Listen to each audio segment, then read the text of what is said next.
Wall Street Unplugged looks beyond the regular headlines heard on mainstream financial media to bring you unscripted interviews and breaking commentary direct from Wall Street right to you on Main Street.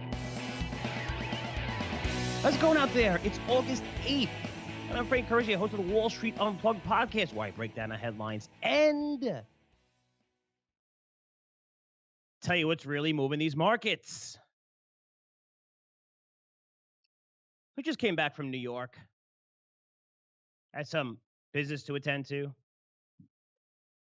I also took my family with me for the Griswold road trip.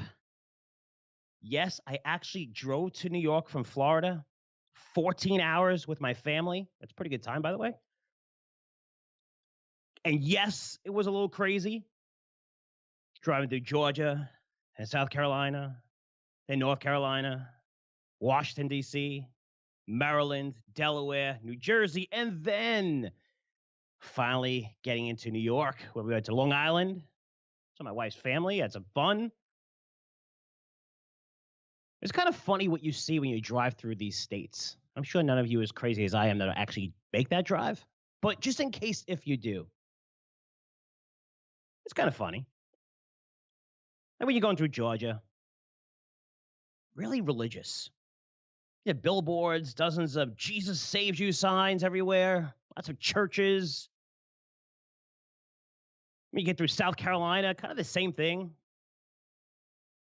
but not as many. We probably saw about a dozen going through Georgia, probably 100, 115-mile trip through Georgia. South Carolina, North Carolina, much bigger states. Oh, long time to get through those. But South Carolina probably had about a half dozen of those religious type signs. And then when you get to North Carolina, things start really getting interesting. Because then you see the divide taking place, where it's not so religious, but it is, but it's not. There's one stretch of I-95 where you see all these billboards. And one of them says, Jesus forgives you and repent, right? Repent, like in big red letters, bold, right? See it. And about 500 feet down is a sign that says adult porn store, spice up your life. And another 500 feet, I'm not kidding here, it's like back to back to back to back billboards. You have another sign, religious, right? So Jesus is our Savior. Even bigger, bolder letters.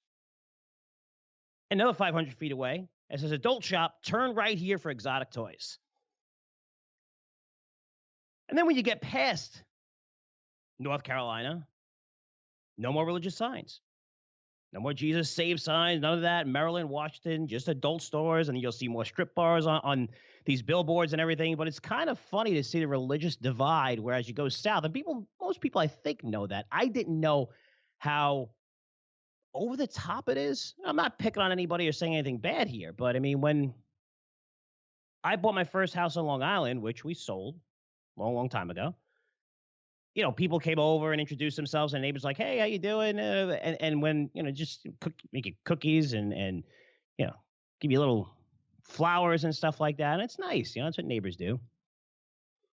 And in Florida, they kind of did the same thing. A couple of neighbors. A lot of neighbors don't like me anymore. I don't know why. I wave to them, and they look at me. They literally don't even wave back. I don't know. I don't know why they don't like me.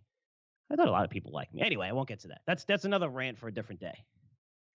But when they did like me, they would give me cookies, cake, and they'd give me their religious card, like just their church card. Hey, got to go to my church. Hey, got to go, which is kind of a surprise. And again, I'm not like, you know, picking on anything or whatever. It's just, you know, as the South, I mean, where I am in Florida, North Florida, it's not as bad. But man, Georgia, South Carolina, it's hardcore. I mean, there's these like cults and things like it's, you know, it gets like really, really hardcore. But it's just interesting to see that divide as you're driving. Again, hopefully none of you make that drive, which is about 900 and something miles. Pretty crazy. Then you drive it and, you know, you get a stop to eat, have the kids in the car. We're on the road, so it's difficult to eat healthy. But on the way back, it was pretty cool because North Carolina, I told my wife, I have the perfect place for breakfast. It's awesome. It's great. And it's Waffle House. I'm not sure if you've ever been to a Waffle House.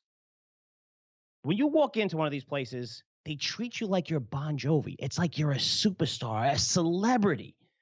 Hey, hello, sir. Welcome. Thanks so much for coming to the Waffle House. Go grab a seat. We're going to help you. And I've never seen a place like this in my life because there's like 15 people working. And you have to realize those Waffle House things that you see on the side, they're like these little boxes. There's 15 people working in them. I mean, I took my kids to Cold Stone in Times Square, and there was about 50 people online, 3 people working. The Waffle House is this little box, 15 people working, and there's like 6, 7 people in the place.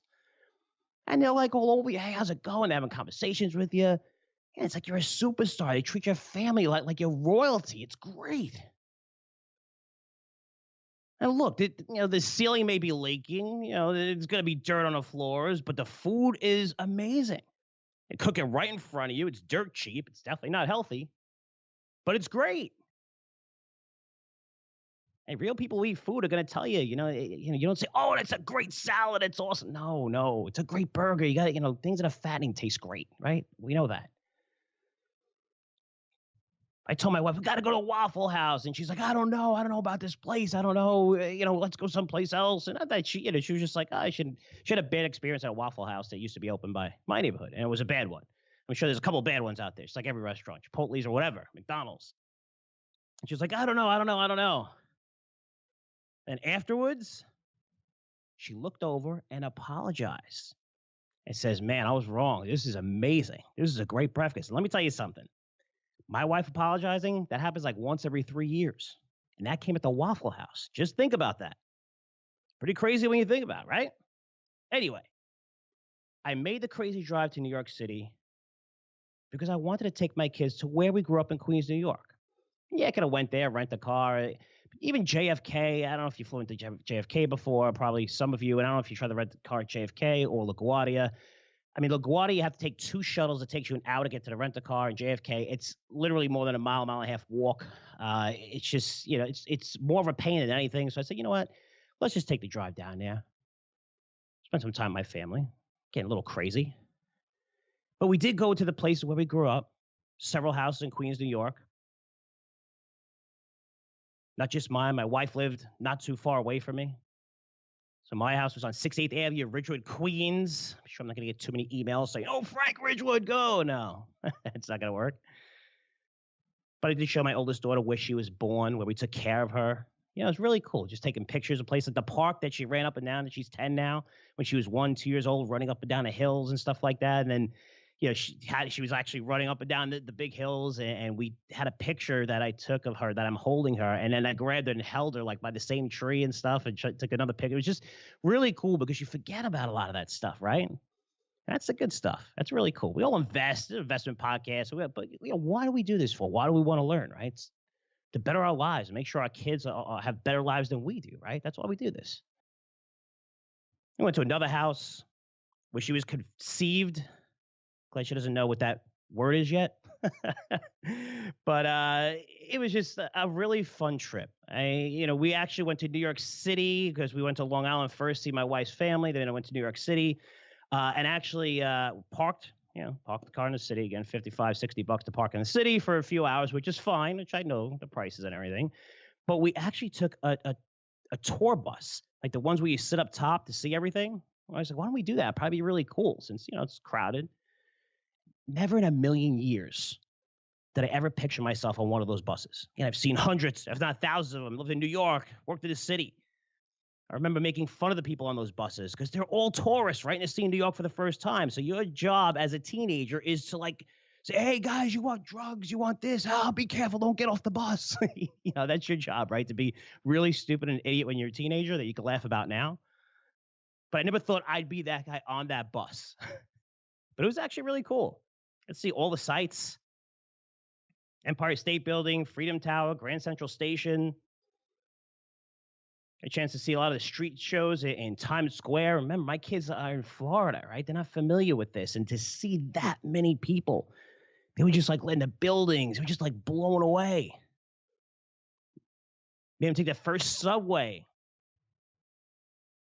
The only thing I feel bad about is, man, people complain about the heat in Florida. Holy cow, it was 100 degrees. Humidity was insane. And note to any father that has daughters, heat and young daughters, like oil and water. Holy cow. I'm hot, daddy. Oh, and the wine. Oh, man. And it was hot. It was really, it just happened to be one of the hottest days in New York when we went.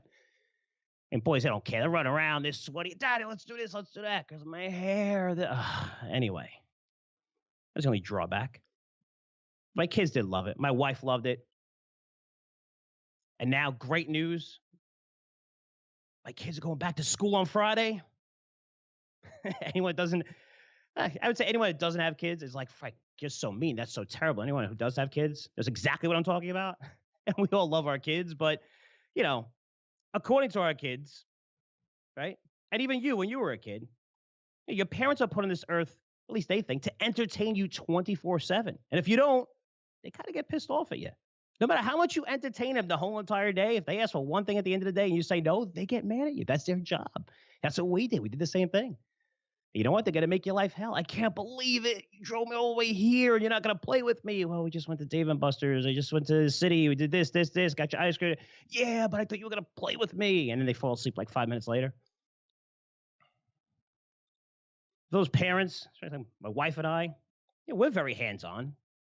Spend a lot of time with them, wrestle with them, go in a pool, take Dave & Buster's, water parks, jump houses, which are huge now. Ones with the big trampolines everywhere. We spend a lot of time with them. So it's nice, especially for my wife who will never use a nanny, cleans her own house, does everything herself. Nice to get a break and relax a little. The kids going to school, going back to school. The summer's kind of winding down. Or actually, is it winding down? I mean, kind of Florida, right? I mean, just kids go back to school. Think about it, right? You guys are like kids are going back to school. They go back to school this week, right? Early August. It's the weirdest thing ever.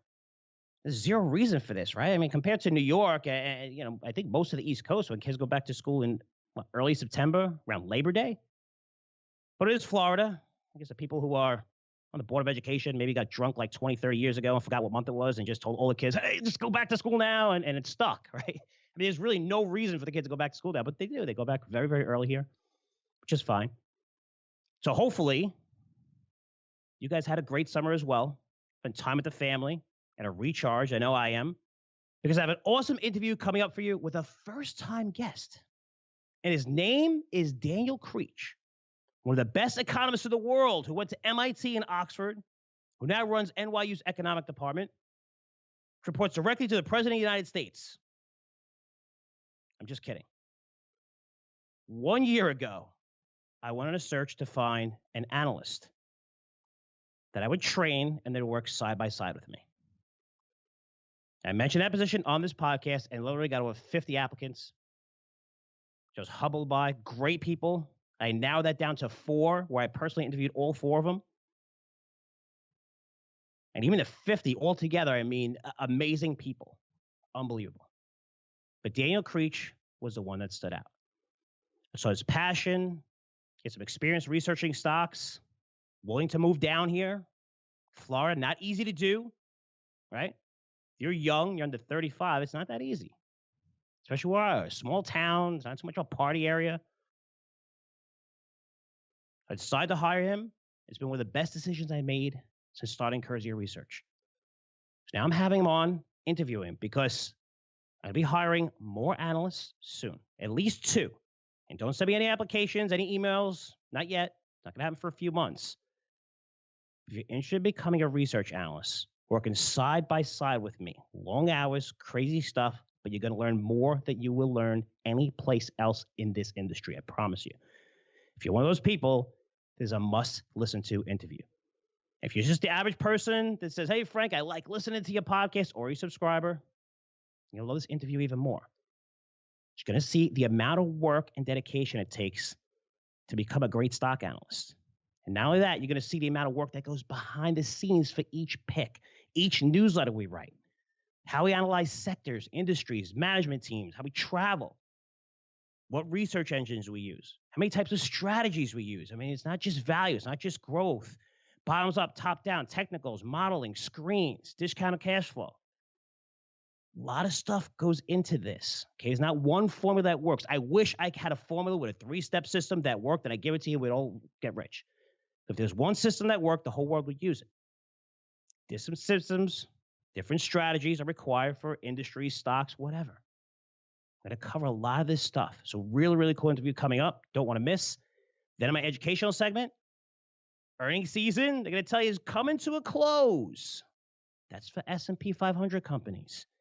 But it's prime time for small caps.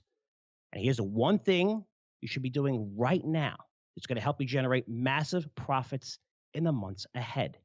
It's a simple strategy that 99% of investors have access to, but they never use it. So I'm going to remind you why you should use this, because it's going to lead to you finding more and more ideas. Daniel Creech definitely knows the strategy. You know what? Let's get to that interview right now. Daniel Creech, thanks so much for coming on the podcast. Hey, Frank. Thank you. Excited to be here. Well, listen, bud, it's been close to a year when I hired you to become a research analyst at Curzio Research. And what I wanted to do here is I wanted you to go over the process, because we're planning on bringing on more junior analysts in the future, maybe a couple months. And just guys who are out there interested, I just want to let you know, we only hire analysts, and I only hire analysts that I believe will eventually become newsletter writers. Okay, I'm not looking for helpers that want to settle. They're just going to do everything I say. So it's really an amazing opportunity that has unlimited upside potential. Okay, and that's what I want from every employee. I want it to be, well, you're not just doing some things that you don't like to do. I mean, that's how I try to hire people and make sure that they love what they do. Now, based on your experience, Daniel, and how hard you work and things like that, I want to start off with an easy question. How has your experience been thus far, since we're coming close to a year since I hired you? Yeah, it's been fantastic so far. I can't believe how fast time goes. It'll be a year come this October, and it's been fantastic. I've had the opportunity to study all different kinds of stocks and different markets. It's a lot like drinking out of a fire hose. Don't feel sorry for me. Sometimes it can feel a little overwhelming, and you kind of feel behind. But it's been amazing to be this close to something that I love, and researching stocks and different ideas. Now, did it, in terms of your expectations, I mean, I knew you figure you're coming in, okay, I got to work hard and things like that. I mean, is it more difficult, or is it just like, is it more of a learning curve? Because I know, you're coming in from scratch. It is a newsletter industry. It's more than just researching stocks. There's a lot that goes behind it, writing and different things. Did it exceed your expectations? Did it not? Or is it like, wow, I didn't know it was going to be this busy? Or, talk a little bit about that in terms of your experience when it came to actually researching the stocks, actually getting this done and saying, wow, holy cow, I didn't know it was going to be this crazy? Or is it kind of like you have things under control? Yeah, it's crazy, but it's crazy in a good way. It's kind of like controlled chaos, to kind of have that fun word. But I knew there would be a lot of time and effort putting into the research side, because I've been reading newsletters for several years now. That's how I first came across your work. So I knew that, hey, you got to put in a lot of time. You got to sift through all this information. And one of the hardest parts is to really gain confidence and help sift through the noise.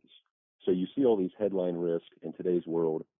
Everything moves so fast. We have 24-hour news cycles. So you're constantly bombarded with headlines that either scare the crap out of you or tell you everything is just a Goldilocks environment and it's the easiest thing you've ever done. So the background has been a lot more intense. I would have never guessed to write an update on a certain stock and to get that from, your Microsoft Word out to subscribers. I would have never guessed the gauntlet trail that has to go through to make it available for everybody. So the back end, being behind the scenes, that's been really the biggest learning curve. But studying the stocks it was a lot what I thought it would be. I've learned an absolute ton. I learned so much every day. But I knew that was going to take a lot of hard work and grit. But the beautiful thing about that is that the information is there. We use a lot of great tools to help us get information. But because of the internet, because of access, we don't have to go to, I don't have to go to a library and research things. I'm traveling right now. I have a laptop that I can log on to and read all these company conference calls, so I can really stay up with everything. And it's a fantastic deal. Now, let's get to the specifics. Take us through the newsletter process, right? Because when we say Curzio Research Advisory subscribers out there, and say if I come up with a stock and say, hey, Daniel, you know what? Here's a stock pick. Let's say we talked about cloud computing in, I believe it might have been October, November. You probably know better than me because you manage all the portfolios and the positions and stuff like that, right? And let me know what's going on every day. As soon as I walk in, you're like, okay, here, this is what's up, this is what's down, here's what we need to get an update and stuff like that. So you're looking at the portfolio positions, looking at the news every day. But what I decided to say, hey, you know what, let's go with this stock. And we talked about cloud, and we wrote about Amazon. Again, I think it was November or so, and another company called MindBody. I'm giving those away because we're up a lot on those guys. Take us through the process. Now I'm like, okay, here's the two stocks, and then the writing process and everything like that, probably takes about 3 to 4 days, I would say, until the whole entire thing, from the time we decide what stock we're going to go to we're actually getting everything out to you in a full version. Take us behind that scenes, and I'm like, hey Daniel, okay, let's go with cloud computing, and let's go with Amazon and MindBody. Yeah, absolutely. So it's a lot of fun because you know your schedule ahead of time. So we know our deadlines, we know when our issues are due, and obviously that's pretty plain and simple, but that's very helpful. So every other weekend, you and I just kind of plan on, hey, I'll see you at some point on Saturday, and I'll be here at some point on Sunday. Sometimes we bump into each other, sometimes we're missing each other. But yeah, the process is amazing because what I do is when you give me the companies or we go back and forth, I start going through at least the last several quarters of conference call transcripts. So I'll start reading through all the conference call transcripts. You can go to their websites and look at all their latest presentations. And anytime the CEOs or CFOs do speeches at different conferences or they get interviewed by any financial outlet, Bloomberg, Yahoo News, anybody, it's amazing because you can just sift through all that research. And everybody can find the big highlights, but we want to dive in to see, hey, what's the big catalyst that's going to move here? You give me a lot of the heads up on why you're excited about this, and then I just get to go and deep dive into all that. By far the hardest part is to take a concept like the cloud or anything and break that down and to write it in such a way that is very understandable to anybody and everybody. Because the average person out there has a full-time job, a life, a family, your everyday stresses and stuff. So we have to take all this information, pages and pages and pages, and break it down into basically an 8 to 16 page report. But the effort that goes into it, the research is just, it's a great experience. And yeah, it's a several day process. There's a lot of back and forth. And sometimes it's pretty aggravating when you're working on something all day on a Saturday and, I'm going on in a different direction and I have to redo it. But, that's life. Yeah, and it is tough too, because sometimes, that's part of the learning process. And even when you redo things, or we have to do things over, it's never that everything that you wrote about a research is lost, right? It's just about, okay, maybe we're going to go a different direction in terms of, we want to make it entertaining, where we have a nice lead for you. We're not just saying, hey, buy Microsoft, they got a new CFO and no one's really talking about it's good. Because anyone could give you that. But really our job is, like you said, is not only we want to find the story that nobody's talking about, or we want to report the news to you that is not being reported, right? Because everybody's talking about Tesla, everyone's talking about different things right now. We want to tell you the story that's different, right? Because I think I went on Andrew Horowitz podcast. He says, "You want to talk about Tesla?" I said, "No, because I'm not going to say anything that everyone in the world isn't saying already. That they may need to raise money and stuff like that. And we know they all had a good quarter and the stock went up."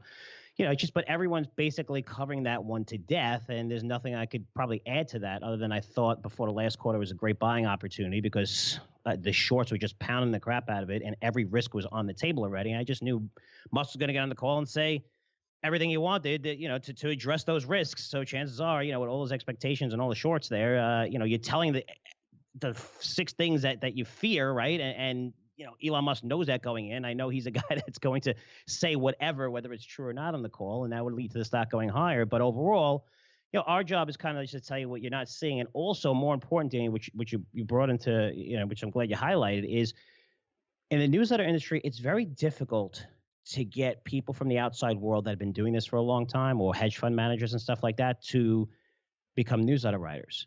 Because they're used to talking to a different crowd. They're used to talking on an institutional level. Where here, I think the understanding, right, Daniel, is we're communicators. We're taking something that's difficult, that's sophisticated, rewriting it to a point where, using analogies, where the average investor could understand why cloud computing is so important, why smart homes is so important, why big data is so important, what these trends are, and then letting here's the stock recommendations, here's the best plays. Talk a little bit about the writing part, because that's the biggest learning curve, I would think, right? I mean, we've talked about this in the past, but how difficult is that? Because it's always a learning process. Even for me, when I first came into this industry, it's the most difficult thing to do. I got stuff thrown right back at me and said, nope, this has to be on readability statistics. They have to be better. It has to be on a 7th or 8th grade level where people understand this stuff. What about that process? And talk about the writing and the communication part. Yeah, absolutely. It is. that is hands down the biggest shock and the hardest part that I've had to adjust to. It's very humbling. You know, we joke about this. The stock market's just a lot like golf. You know, they're the most humbling things in the world. About the time you think you're on the right track, you just get whacked. And also, I think it either kind of plays another, it kind of piles up on you, because when you're so passionate about something or you're so interested, you know, a lot of these times when you give me stocks to write about or research, there's several times where I've never heard of them, or if I've heard of them, I really don't know much about them. So I'm doing a full deep dive for 2, 3, 4 days, going over as much information as I can. And then you get involved in that and you get a couple layers deep and you feel like you understand it. Well, when you feel like you have a pulse for something and then you sit down and try to write it in a plain and simple way, it can be very frustrating at times, because you can't believe that it's that hard to make something that you understand in your head, to be able to write that down on paper for somebody that has never heard of this before, that it would make sense to. So that is by far the hardest part. And when we do that, when we try to just break that down, you have to do that in such a way to where it keeps their interest and it also makes sense. And me being new to the industry, that's where I get kind of hung up in my own way, because you always want to make sure you're accurate. You know, that's why I'm constantly going back and forth with you. And hey, if I write it this way, this makes sense to me, but I want to make sure that this is exactly accurate and this is also meaning the same stuff. But the writing is a hard part. But I think our readers, and I know when I was, I still read a lot of newsletters, but when I was just a reader and didn't work for the industry, you just appreciate that. And you don't understand what goes in behind the scenes to make it, and it should flow just as easily. Like every time somebody reads an issue, hopefully they put it down and they think, well, hell, I could do that. That made sense.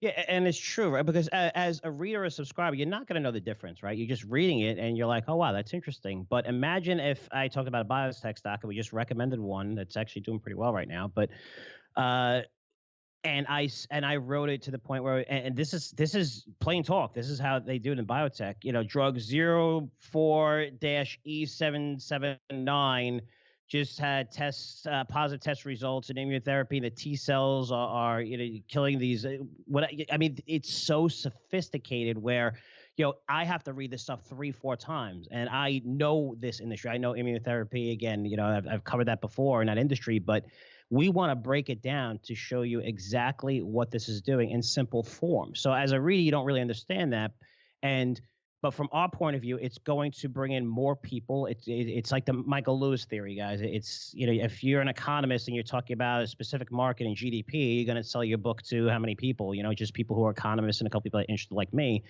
But Michael Lewis, when Moneyball is about statistics, and I say this all the time, he got my mom to actually go to that movie and go see it. And my mom was like, wow, that wasn't really that good of a movie. I was just surprised. It was more, but basically he put a whole story behind of how these statistics and how it changed the face of baseball.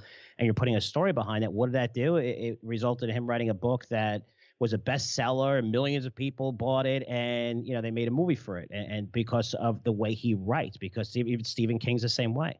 They really focus on that, breaking it down and explaining to you. And that's how I want to read stories. I mean, it's tough for me to read The Economist or Wired magazine sometimes. You really almost have to be a techie where if they simplify some of this, you're going to bring in a much more bigger base, which is important. Now, I want to get more about you down here, because I want you to talk about maybe some of the lessons that you've learned, because you've seen me.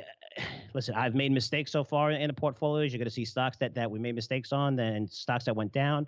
Right now, the portfolios, I think we're having the best earnings season, maybe my career. A lot of the stocks are really, really popping now and going a lot higher, which I'm very happy with. And that's my job. Don't thank me. It's what I do. It's what you pay me to do to make you money. What are some of the lessons you learned, maybe from the mistakes you saw, maybe the stock picks that we had that didn't work out, or things like that you could explain to people out there that might help them? By far, one of the biggest lessons I've learned is you have to look for the catalyst. And Frank, you've done a good job of pounding the table. And this is something I've learned day in and day out when I get to work right next to you. But you have to look for that. And one of the things I like to do, and the reasons I like to go back through conference calls, is you have to hold management accountable. And it's kind of funny, being new to this industry, I'm gaining confidence every day. I'm learning so much every day. But it's kind of, it makes you feel good to put everything down on paper, to go through these guys' goals and see if management is executing. Are they moving the goalposts? Are they always coming up with excuses? We joke about this a lot in the office. Everybody that misses earnings season, it doesn't matter what business they're in, it's due to weather. Well, this winter was a little harder, or this summer was a little harsher. So you have to be able to cut through the noise and continue to focus. I like to call it the one big idea. Is our one big idea still intact here? Is management executing? And what is going to continue to drive this stock up or down? If they don't execute, then we might see a big drop off.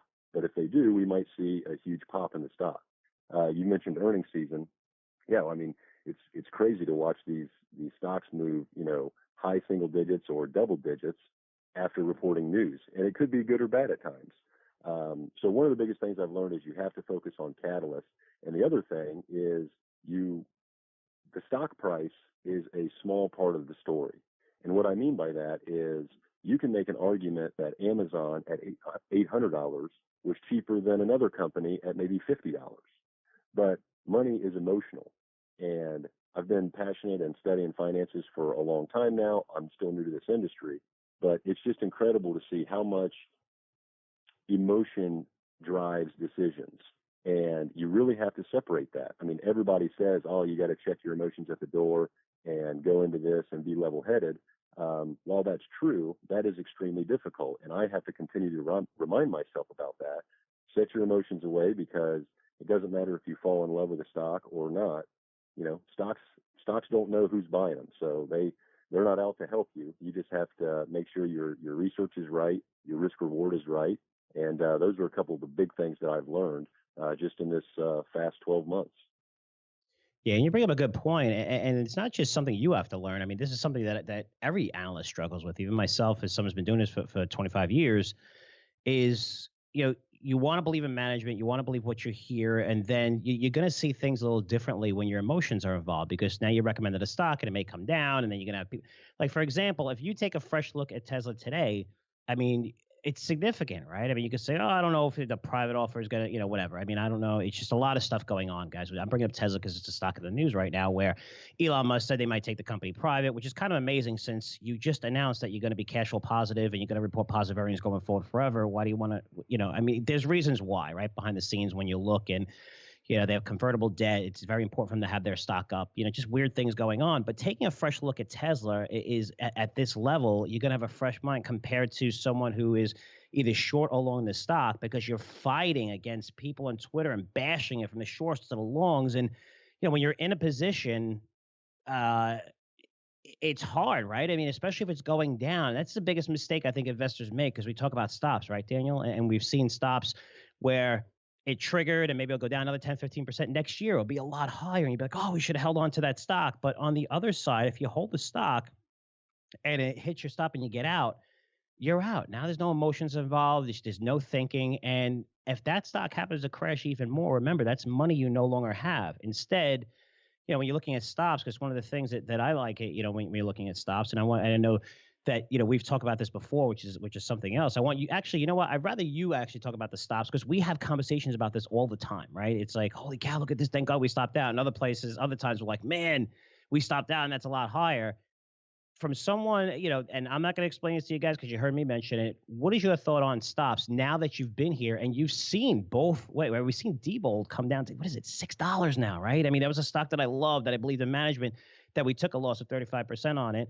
And yet if we didn't stop out, we'd be down 80% on the stock, right? Because, our thesis no longer existed. We got out of the stock. But talk about that, Daniel, when it comes to stops, because you're someone that's seen both ways, where stocks have come back up, and then we've seen companies like Diebold, which we like, that actually got destroyed. Absolutely. Yeah, it's just, I'm going to kind of cheat here and give you a quick answer, but I'll elaborate. It's just simply the environment that we're in. If you go to a baseball stadium, you're not expecting to see a football game typically. So the idea of stops is, I think it's a no-brainer. There's very few times, in my personal opinion, where you would ever not use a stop loss situation. And one of the easiest ways you could do that is just if you didn't want to use a stop, just put in a small enough amount to where you're comfortable losing. So in essence, you're still using a stop loss strategy. Your stop loss is simply, hey, the capital that I put in is what I'm willing to risk. So I'm just going to put this away, buy this stock, forget about it, and see what happens. But those are very, very few instances, in my personal opinion. But I think it's a no-brainer to use a stop loss. And those vary. I mean, in our portfolios, we use different stop losses from 15% up to 50% sometimes, depending on if you're in a technology stock or maybe a gold mining or a uranium play or something like that. So you always have to focus on the environment you're in and make sure you're tailoring your characteristics to that, because you always want to try to put the odds in your favor. You mentioned Diebold. Yeah, that is one of I totally fell in love with that story. I mean, every time you read through that conference call transcript or listen to management, they talk about how many billions and billions of dollars they have in their backlog. Well, what is that? That just means that they have future orders that they know are coming down the line. Now, they might not happen tomorrow, but it's thinking, man, this is a great company. They just bought their biggest competitor. They basically have a monopoly, to use a lack of a better word. They're going to generate billions of dollars going forward. The banks are going to upgrade all their services. This is a fantastic play. And it was the same story for several months, several quarters. And I didn't want to get out of the stock. I thought, man, we shouldn't sell this. I mean, this is just going to, this is going to happen. It's a win, not if strategy. But thank goodness we did sell, because you're right. We took a $35, $37 or 35, 37% loss. And now the stock, I looked at it yesterday, it was trading for $6.10. So, and like we had talked before, the emotion side of it, and I think people, if there's one thing that I can try to get through to everybody listening, no matter how old or young you are, the emotional side of it affects you dramatically. And Frank, the first couple of months I worked for you, we had a few losers in the portfolio. I mean, earnings season was happening, stocks were moving like crazy.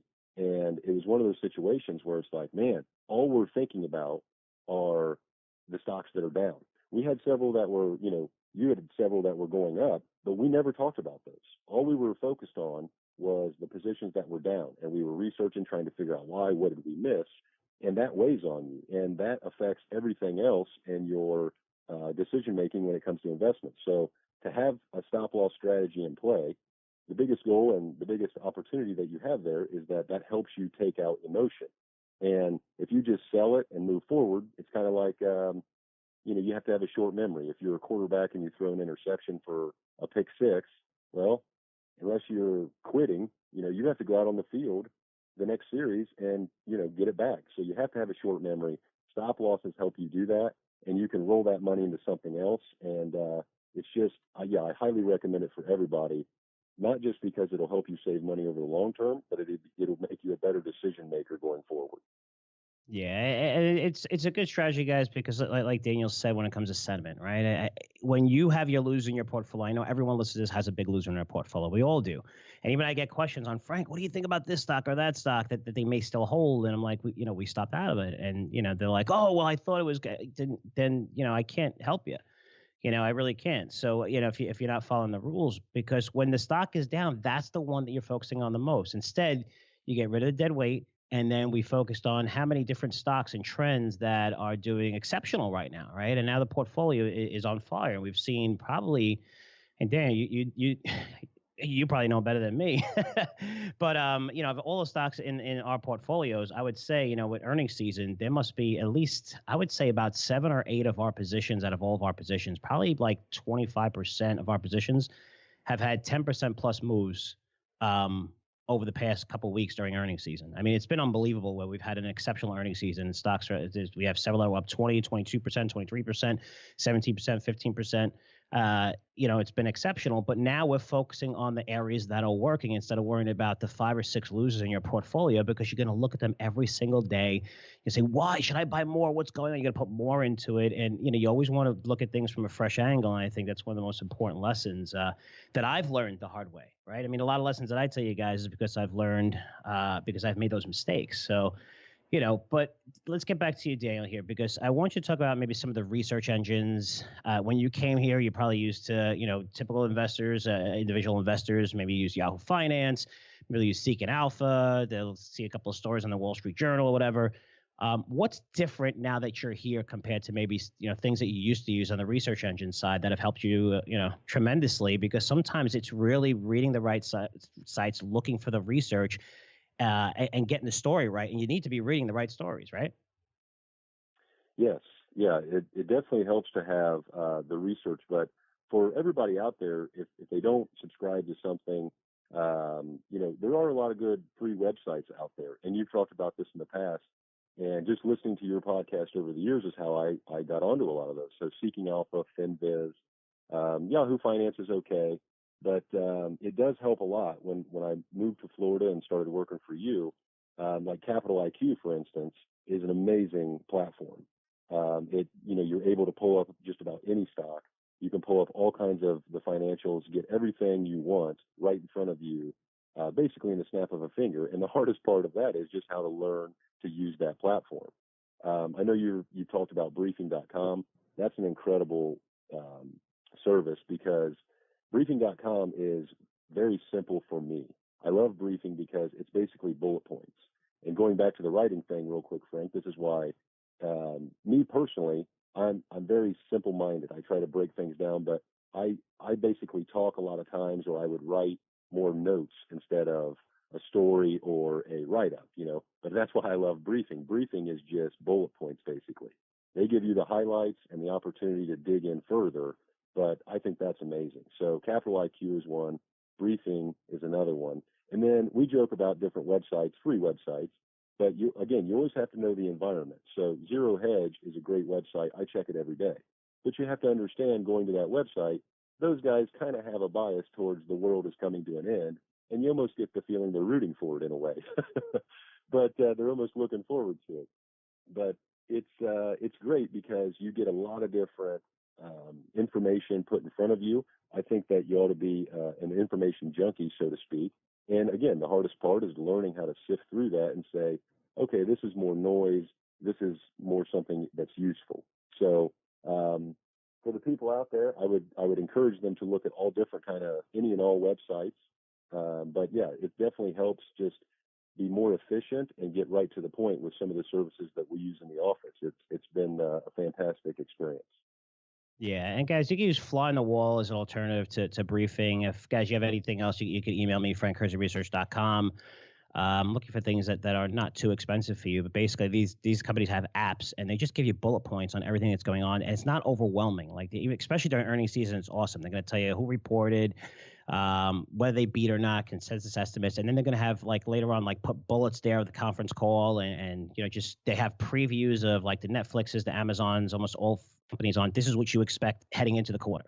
So you know those numbers, and imagine having that like a day or two before. It's pretty cool. Now I know like, okay, these numbers they better hit, and it allows me to research the stocks even more. And they'll talk about the analyst calls and who's upgrading and downgrading them and stuff. So for us, it's just having access to information the quickest as possible, right? Because there's so much garbage and nonsense out there. It's crazy. It sounded like I was from Boston. I said garbage, but it's crazy out there with the resources like you brought up a good point with Zero Hedge because they do have great research. But remember, if anything's positive on the economy, they're not going to talk about it, right? Because that site's not about that. And I like those guys and they're smart and they have great stories, but they're not going to tell you to they basically if you only read that site, you've probably been out of the market for the last 7 years in the biggest bull market, maybe in a generation, right? So you have to Absolutely. be careful.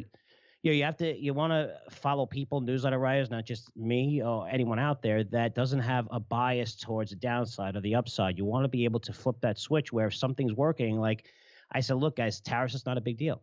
I mean, saying tariffs are not a big deal. Don't worry, it's going to be a non-story.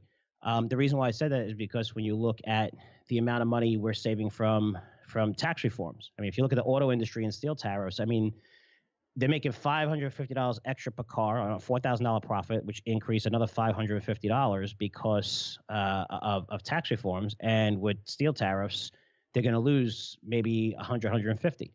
So combining them, it's not really a big deal. And we're seeing stocks at all-time highs, right? Still, markets hitting all-time highs. But if the thesis changes, right, my thought was like China's going to be an idiot to do this because they're going to crash the markets. Right now, it seems like China's like, I don't care if we crash the markets. So if that's the case and you're still going to see tariffs, then it's going to be a bigger story. You're going to see me change my mind maybe a couple months from now and say, hey, you know what? These guys aren't backing off. They should back off and their economy will be fine and make trade fair. But, so you have to be willing to not just have a mindset where no matter what the facts are, that's my mindset. You have to be willing to change. And I see that's one of the biggest mistakes what people make. They just follow the wrong newsletter writers because they have a bias to the downside, a bias to the upside. And no matter what happens, that's the way they feel. You really have to look at the facts because things change. And when they change, you have to be willing to change. Now, Daniel, I guess we'll end with this. I want you to talk about maybe, because for anyone out there that's listening to this and listen to Daniel's story and maybe want a job here, it's an open door policy too, because Daniel comes in and asks me a ton of questions. You have to come to Florida and work here. Again, I'm all in. If you're all in, if you're not, then I'd probably get rid of you right away. But how many hours do you work? Because it is an intense job. It is crazy, and it's something you have to do. But like you were saying earlier, sometimes on Saturdays and Sundays, I like to work those days because I have, tons of emails that come in, and my wife may take the kids out sometimes early on, and I'm not getting emails. So for me, it's easy for me to focus on Saturdays and Sundays, and you'll come in on Saturdays and Sundays. But talk about like how much you actually have to work, because that could be discouraging to some people, but that's what's required if you really want to be. I'm not hiring you to be a yes man. I'm hiring you to be one of the best analysts. I want to teach you how to be the best analyst in this industry. To do that, you have to put the time in, right, Daniel? Talk about that process and how much time you put in.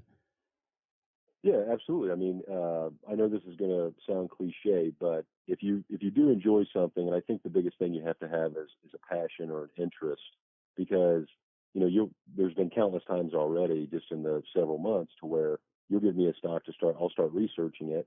And before you know it, you've been researching stuff for 3.5 hours and hadn't even got up from your desk. So a lot of it just goes so fast because you enjoy what you're doing. But yeah, this is absolutely not a 40-hour week job.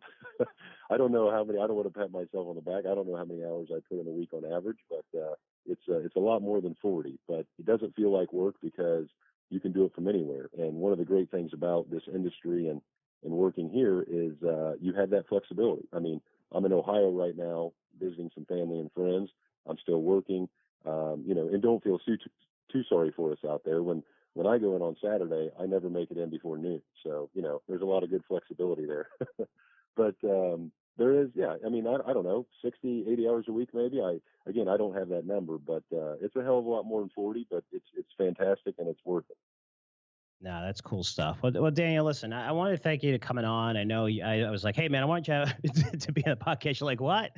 But after a year's time, I instructed you, make sure you're not going to kiss my what on this. I want you to be perfectly honest, because for me in hiring people, I never want you to get into something that you don't know what you're getting into, because it's not going to help me, right? Because it's me wasting my time trying to train someone, and then they're like, oh, it's too much or whatever. So I'm always telling people how difficult it is, but the light at the end of the tunnel. I mean, it's a huge, huge opportunity that, I was fortunate enough to work with my dad, hands-on, and also with Jim Cramer. And these are guys that yelled at me a lot, and because they cared about me and wanted me to learn, but the dedication was there, the hours were there, and I worked my butt off. And eventually, it led to me starting my own company and stuff. So, and even though you're going to learn something that is going to help you for the rest of your life, right? Say if you do it for a year and you're like, oh, you know what, this is too intense and maybe I don't want it. Think about what that's going to do for your portfolio and what you learned going forward, right? So I really appreciate you coming on, Dan, and giving me the scoop on everything. And I know we're about to write another issue and stuff like that and have some fun. So you guys are going to see Daniel's name on a lot more stuff going forward. And but thanks so much for coming on. I really appreciate it. Hey, thank you. Really enjoyed it. And hopefully we'll do it again soon. Okay, guys, great stuff from Daniel. I mean, he's a guy that's dedicated, works his ass off. It's put him in a position to learn more than he's going to learn probably if you work for any other place out there. Again, open door policy for my research analysts, where they can come in and ask me questions whenever they want. And, I try to help them, especially, writing, communicating and stuff like that. But look, the hours that you put in are a lot. For me, I always make sure my employees, when you have vacation and you take off, do not call the office, get away. You need to get away. I don't care what you do. Just make sure you have fun. Everybody has their own vice or an out or whatever. You need to enjoy yourself, because this is, you really have to work, you have to work hard here. And it gets really crazy. It gets really busy. So when you have off, you need to have off. You need to get away. You need to spend time with your family. And I always make sure with my employees, listen, get away. Don't worry about anything. Don't call, nothing. And it's funny because all the employees that I hire love their job so much, I have to stop them from calling. Say, how's everything going? I'm like, just, hey, that's it. Get away, which is really cool. But I want to know what you thought of that interview, right? I just want to give you a behind the scenes look at someone. Also, I think that's going to be a great interview for people looking to work for me in the future, especially on the research analyst side. Now, I've been through this whole entire process, and I know what I wanted. I was fortunate enough. Again, you could say what you want of Kramer, he has his critics or whatever, but our job was to learn every industry, every stock, every sector. Right? I mean, look at his lightning round, how many stocks he talks about. It's over 2,000 stocks he mentions in a year, which is insane. It's just crazy, which is way too much. way too much. But if you look behind the scenes, which a lot of people never really asked about that until I see them, right? When they say, oh, you work for Kramer, how was it? People say, how was it? It's like, how was working for Kramer? You needed to know everything. I mean, he would just come in and say, I need this. And, for me, you just say yes. And then you go to the other research channel and say, wait a minute, what does he want? Wait, where do you get this? What does he need? And you provide all this information. And then, plus I'm doing a podcast at the street for how many years? I mean, since I did something like 700 episodes, I probably did about 3,000 episodes altogether in my career. You're looking at just the sectors and the stocks and everything. But our job behind the scenes was to research every one of these things. I mean, I was fortunate where there was so much, it was so overwhelming for Jim that he's like, Frank, I need you to go to ring the bell with Yamana Gold, right? I ran about Yamana Gold, New York Stock Exchange, because I work right across the street. Go meet this management team. Go meet any analyst. Go meet these guys. I mean, guys didn't even know how to research. And that day, like pretty much 3 p.m., he's like, go meet these guys at 5:30 in the city for dinner. And, in 2 hours, I'm researching like everything I need to know about an industry or this company or, these executives. This way, I'm a person who always prepares for every interview and everything. So, I know exactly what to ask these people, what they're talking about, and what I want to challenge them on and stuff. So, it is, for me being in this industry, I know what I want, and I was fortunate just to learn from great, great people. And that's what I want to give to my analysts, people who are all in. But you need to be all in. You can't half-ass it or, it'll never work, just like any job, right? If your heart's not into it. If you want to be a great golfer, if you really want to shoot under par, you got to go 5 times a week minimum. Right? You can't go twice a week. You're not going to put into practice. If you want to be a great analyst, you got to be here 5 or 6 days a week. You got to put in the hours. Is it a lot? Yes. But that's why if you're doing what you love and you're just researching new ideas, and that's the one thing about this job that's fascinating is even for myself at this level, I'm learning something new every single day about an industry, about stocks, about management teams. I'm always learning, and that's what makes it interesting. I'm not sitting behind a desk and saying, okay, here's a spreadsheet, here you go. Okay, here's a model, here you go. No, we'll learn about different industries, different leads, history I want to write about, things like that, and that all comes out in our newsletter. So I wanted to give you guys a behind-the-scene look. Let me know what you thought. Frank at CurzioResearch.com. That's Frank at CurzioResearch.com. Again, I think it was a fantastic interview for people, but even for subscribers, guys, I want you to understand the process that goes behind this and how much research goes behind, where it's just like, oh, this stock looks good. Here you go. Let's write about it and throw it out there. It's a lot. It's detailed. That's what you pay me for. It's my responsibility to make sure I'm finding the best stories, the best stocks for you, and really digging into the research. And that's why, we've had a great performance right now, and I've had that performance pretty much for my entire career. Again, it's going to be ups and downs and stuff like that. But if you put the work in, you're going to see really good results. And hopefully that came out in an interview with Daniel, who I instructed not to kiss my butt when he did that interview. So that's him. That's for real. And a really, really great guy. So hopefully you enjoyed it. Now, let's move on to my educational segment. It's not going to be a long one here, but it's a very, very important one because you're looking at S&P 500 companies. Most of them reported. So people say, well, earnings season's winding down. No, it's not. Small caps are starting to report. A much, much, much bigger market. Even if you just want to do something simple, say S&P 500, 500 largest companies by market cap, and you have Russell 2000, which is 2,000 stocks that focus on small caps. Now, tons of them are reporting, and for me, one of the biggest things, right, for me to find new ideas, and I've mentioned this before, but I'm going to pound the table on this right now because it's essential. It's something you should be doing right now. I want you to look at 13Fs. Now, the reason why I'm bringing this up again, and I've had educational segments about this, is because I want to it's easy to get more into the details of why I want it during earnings season than telling you, hey, these guys added to positions or whatever. And a 13F is basically any fund who manages over $100 million has to report their new positions, the increased positions, the positions they maintain, the closed positions, and the positions they decreased. Right? So they're basically telling you what's going on in their portfolio. Now, this could happen 3 months from now, right? This is over the past 3 months. So they could have increased their position and got out of it over the past 2 weeks because that 2 weeks is going to be reported the next quarter, right? So what you have to be aware of is some of these firms, right, especially if you're into algorithm trading, you're getting in and out, like Renaissance Capital in and out. But if you have value managers, they're buying stocks and they're going to hold them forever. But just know the difference. So you want to make sure you don't want to basically see that, let's see, Pershing Square. It's actually out there. So you have Bill Ackman, who his news positions included UTX, right? He bought about 2 million shares. He maintained positions in ADP, Chipotle, and he closed his position in Nike, right? So when you pull up these 13 Fs, they're going to tell you right now from May. That's when, so they report these right after earnings season. So the new 13 Fs are going to come out in, I would say, over the next week or two, maybe 3 weeks. They're going to come out and update their positions. But what you want to do right now is go back and see what they owned in May. So that's what I'm doing. Not in May, but even the quarter before, because I want to see what these guys are buying, what they're selling. Here's how I play it. Because I don't look at Pershing Square and say, wow, they have a new position in UTX, I should go buy it. No, do not do that.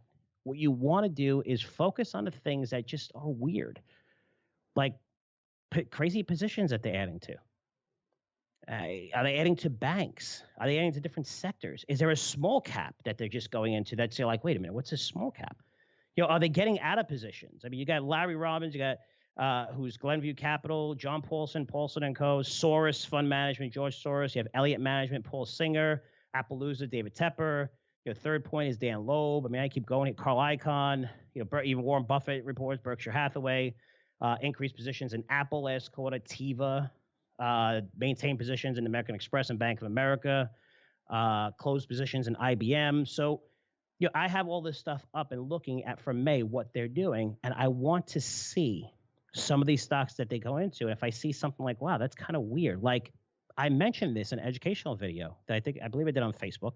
I'm going to provide all those videos to you going forward on our platform, not just Facebook, because again, a lot of people don't go on Facebook, and a lot of people hate Facebook even more now, even though I can't believe that they're surprised that Facebook stealing their information and selling it to people. But that's besides the point. But one of the things I highlighted was a company called Callaway Golf. Remember Callaway Golf? And I saw somebody take a position in Callaway Golf. I'm like, Callaway Golf? Was this guy crazy?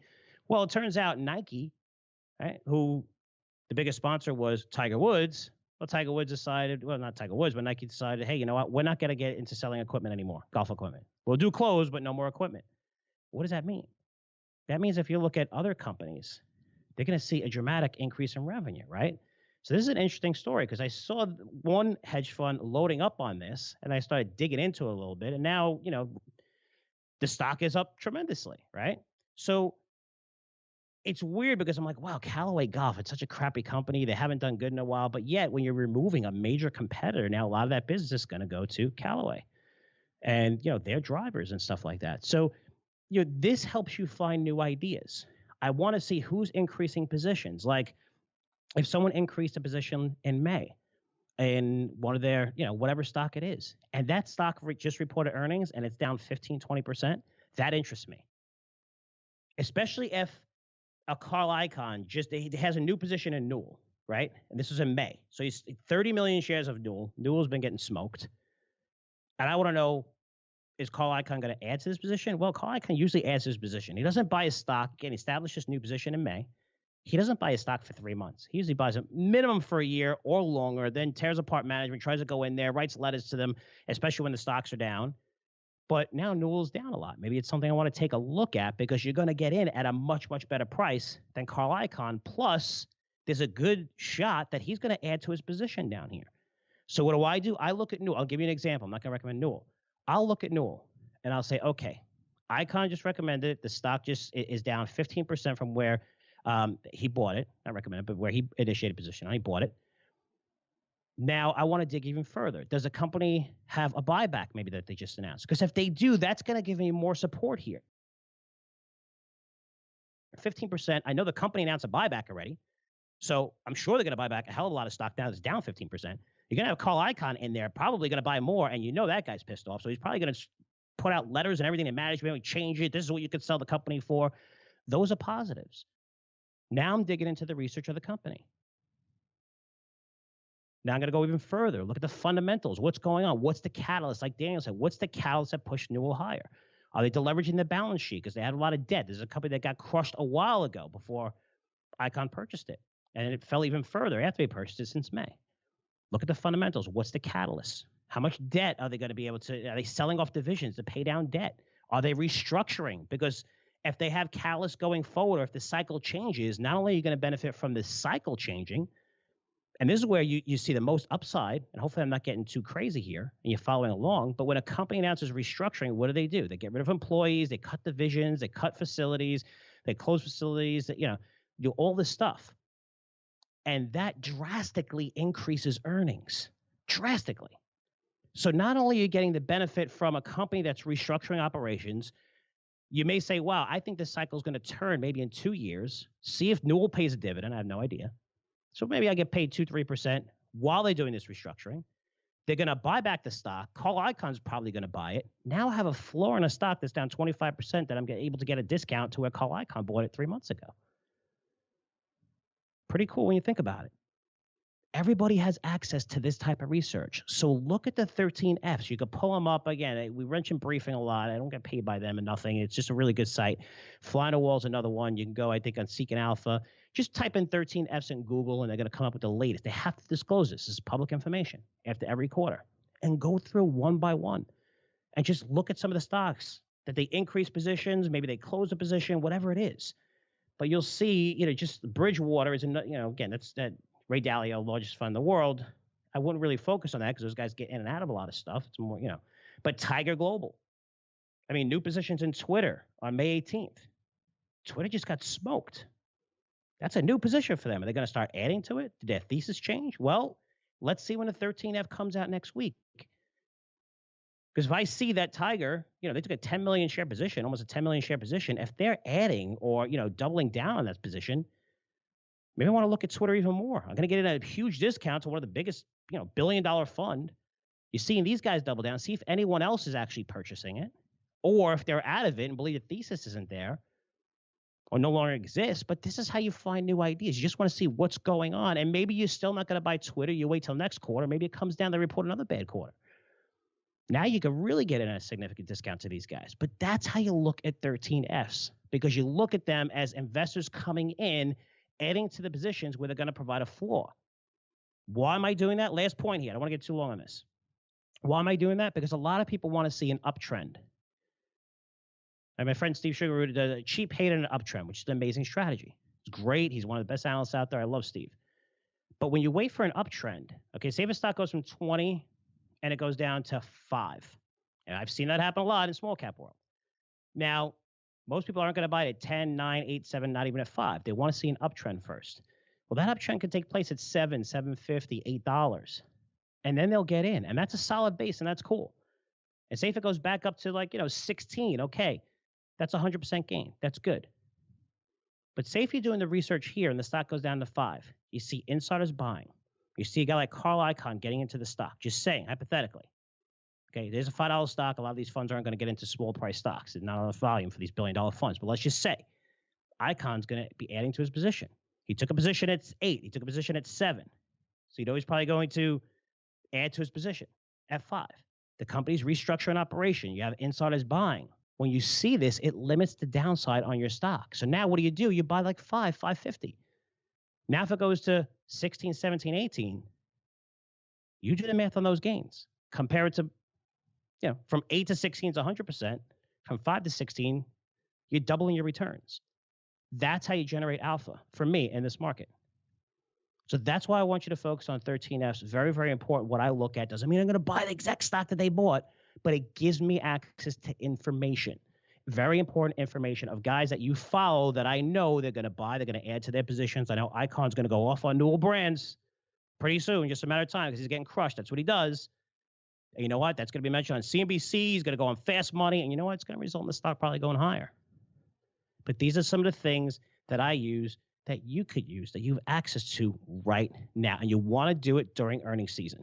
The last time these guys had the 13F out was in May. It's going to come out probably in a week or two. Just compare them side to side, who's adding positions, and see what those stocks did over that 3-month period. A lot of those stocks got nailed from when some of the best investors bought them, and you can get in at a significant discount to where they bought 3 months ago. Okay, guys, hopefully that wasn't too much. If it was, you can go back and listen to it, and people say, could you explain it? Could you give me that symbol? And, this new thing like the rewind button that you could hit and go back, 15, 20 seconds and listen again. but very important. Trust me, it leads to new ideas, which is leading to my newest idea in Curzio Research Advisory, which I just finished up my research on. It's going to be published Friday instead of Wednesday. Amazing stock, best of breed company. And we've been on fire with both newsletters. This one, I think, has tremendous upside potential. The analysts that hate this have a target price that's like 30% higher than when the stock is. And it just got decimated. And they're actually a leader in the industry, in one of the biggest industries in the world. And their last 2 quarters they missed wasn't even that bad. But the expectations were just so high that analysts are like, we hate the stock now. And it's just capitulated. And you see one of the best fund managers increase his position in this stock. And one of the best fund managers that I like to follow. And we're going to be getting in at a 20% discount to where he bought the stock. So you're going to get that pick on Friday if you're a Curzio Research Advisory member. If not, if you want more information, guys, always feel free to email me anytime, frank@curzioresearch.com. That's frank@curzioresearch.com. Okay, guys, that's it for me. Thanks so much for listening. I'll see you in 7 days. Take care. The information presented on Wall Street Unplugged is the opinion of its hosts and guests. You should not base your investment decisions solely on this broadcast. Remember, it's your money and your responsibility. Wall Street Unplugged, produced by the Choose Yourself Podcast Network, the leader in podcasts produced to help you choose yourself.